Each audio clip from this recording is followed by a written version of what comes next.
I really want to talk about this Joel Embiid situation. You sent me you shared a tweet me about Joel Embiid appearing in 91 games since he won the MVP, while Jokic, who I think that year they were like neck and neck on MVP, and then Embiid went crazy those last few games. I remember you saying that he kind of went crazy and kind of earned it because he was going crazy down the stretch there. He played very hard to get to that MVP. So he got the MVP, but since then, Jokic has 87 triple doubles, not 87 appearances. He's got 87 triple doubles. He's got almost as many triple doubles as Embiid has had appearances since Embiid has won the MVP. Mm-hmm. What's going on there in Philly, man? Like, is it time is it time yet in Philly, man? For what? What do you mean? What are you going to do? You have that massive contract you signed him to. What are you going to do? It's massive too, man. It's a lot of money. I'm glad. Listen, you know how I feel about these things. I want no injury prone guys. And then I hate expensive injury prone guys. So anything more I hate than injury prone guys is very expensive injury prone guys. And that's what Joel would be. Joel would be with any team that would look to get his services from the 76ers. Are the 76ers like, well, I mean, what are they looking like, man? Well, are they looking to build around, or are you still in build around him mode? I mean, you got to think about it. He still averages. He's still a beast when he's out there. You know what I mean? He's going to give you. He averages 27 points. The problem is he's only appeared in 34 games, but he's going to give you 27, 8, and 4. That's some good points right there. I mean, but you got to do that more than 34 times. That's interesting, man.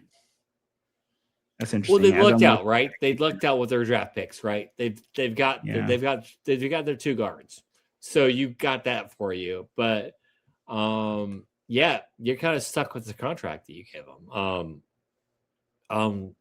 Luckily, the cap will go up for the next couple of years, and so no one's taking the contract.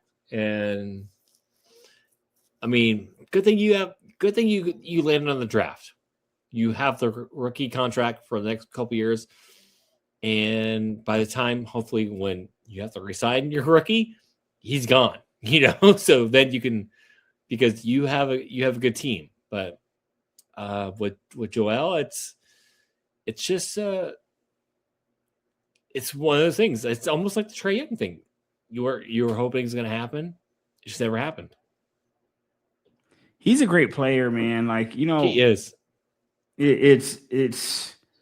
I mean, you're almost looking at that, and you're saying, well, how much money is this worth? Like, if I can get a guy, because he's got kind of the Zion issue going, but maybe with a little more with some more consistency, I guess. I'm not sure. I have to go back there and see what the stats say. But I know that league-wide, Joel's looked at as above Zion. They're not looked at exactly on the same level. The guy's good when he plays, man. He had 35, I think, tonight. Let's see, he had 35 points. And I think he played like 28 minutes. I gotta look and see, maybe. That's how many minutes he played. But he had 35 points, man. I mean, when you're seeing stuff like that, that's kind of hard to – I mean, that's hard to give up, right? I mean, 35 points in 28 minutes, Eugene? Yeah, that's the thing. You can't – you don't want to count on that. So, and then when he falls to the ground, you're like – every time. There's a problem right there. You hold your breath. Fall to the ground every and you're going to hold your breath every time. I'm sorry. With a guy like that, it's going to be every single time. You don't get to skip any times of breath holding, Eugene. You're holding your breath. If he falls 50 times, all 50. Yeah, right. But the scores, man, 35, 26, 27, 33, 35, man. I don't know, man. I might have to, Eugene, if I could just bubble wrap the guy, man, and pull a Kawhi Leonard, just get the guy, bubble wrap him into the playoffs or something like that, man. Trying to drop him there. See, can you put together a string of 20, 30 games for us, champ? Give us that 25 to 30. That's what keeps him in the league, man. I mean, it's just being so great when you play. Do you think any team would take a flyer on that then at that point? I mean, you're only taking that flyer on the expiring contract when the contract is expiring. You're not taking anything over it now. I mean, unless it's one of those things where you're gonna throw a first round pick at it. It's like you take him, and then we're gonna give this your first round, right? You're gonna get a first round pick, and in Philly, you better make sure that's protected, just in case. But that's the only scenario where you're gonna take it. But again, if you're Philly, you're still in the hunt. Like you're still in the playoffs. Like you're not desperate to make that change. You're not like New Orleans, who's in tank mode. You're not in like the Wizards, who are in tank mode. Like you're legit a playoff team right now. And I know you had fallen because of injuries, but yeah, you're still in the playoffs. You're maybe in the play-in game because of just all the injuries, but you're still there with that. And like you said, with the whole bubble wrap scenario, maybe you get lucky in the East, and they're 7th right now, 40 and 33. So you're right. They're right in the hunt. They're not in crash mode yet, man. Exactly. It's not like, again, it's not like, oh my gosh, you look at 7th. It's not like all the teams are like so far apart from each other, right? It's like, right, they're in 7th, but our lovely Hawks are 11.5 games. Philly is only 12.5. They're 1.5 games behind, or 1 game behind. Correct. They're right there because we're at 41 and 32. They're 40 and 33. They're literally 1 game behind. Right. And then if you look down below, Orlando's 14. They're like 14, like they're 14 games behind. And so again, it's not like it's a big makeup. So it could happen. But I like to do, but yeah, you're Philly. No one's taking that contract. You signed him for way too much money.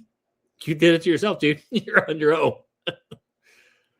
It's interesting. I wonder if teams will look at those points, man, and say, you know what, if we can get him on our team, man, I want him to score those 20 to 30 for us. Might only be for 40 games a season. But hey, man, you know what I mean? They're like, hey, depends on where those 40 are. I'll take those 30 points, man. That looks nice. Yeah. But the 76ers, to be honest with you, probably should just hold pat at this point.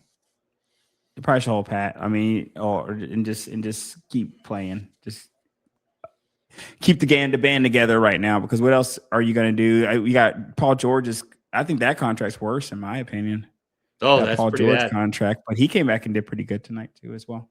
So if him and Embiid can stay on the court, and this team can be realized with Maxey and all the guys, and they can be realized as where they envision it, then maybe they like geniuses at the end of the day, holding on to Embiid. You never know, especially if he can put together some kind of playoff run. But I do find that was a very interesting tweet. And Embiid, in order to change that trajectory, what do you do now? Does he have to win? Because a lot of people felt like that MVP was questionable anyway. Some people, I wouldn't say a lot of people, because I don't know the statistically, but I know that some people felt like the MVP was like a Jokic fatigue type situation. They just didn't want to give it to Jokic. So if Embiid had done anything that even it looked like he had warranted it, then they were going to give it to Embiid, and he definitely warranted it down the stretch. Now removed from that, I wonder if it now gives more credibility to those people who made those kinds of statements, of feeling like, hey, they just gave it to Embiid because they were tired of giving it to Jokic. Do you think that any more credibility now down the stretch, or is that just talk? And I think it's talk. I mean, I remember that season. I know we can talk about the whole where he ducked Jokic, and maybe he did, but he was so dominant in every other game. And again, if you want to hold the Jokic game where he ducked the game and he didn't play against Jokic, fine. But he was, to me, that year, he was the MVP of that year. And I don't want to talk about the past. I don't want to talk about now. But that year, I mean, he just looked the MVP to me. He locked in down the stretch there. He locked Really right. going in. That to me, I mean, again, if I'm gonna watch the 82 game season back, fine. But to me, he looked like the MVP to me that year. Now Jokic obviously since then is definitely been better, and obviously that fine. I'm not gonna argue, but that moment, that season, he had it. He went after it. It's just like that was like that's where you want from him from the past and out to the future, doing it every season. And I think that's where his body said, and I just think it's a body thing. His body will not allow him to do these things. And that was a moment where his body's like, we can do it for you 1 year. We'll give you 1 year, dude. But after this, we can't do it. But I think he's like, I'm gonna attack it. I'm gonna go for it.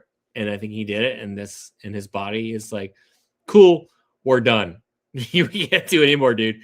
Or you're done. And I think that's what's proven. Like he attacked for the MVP, he got it, and he paid the price for it. And his body is bailing out on it at this point.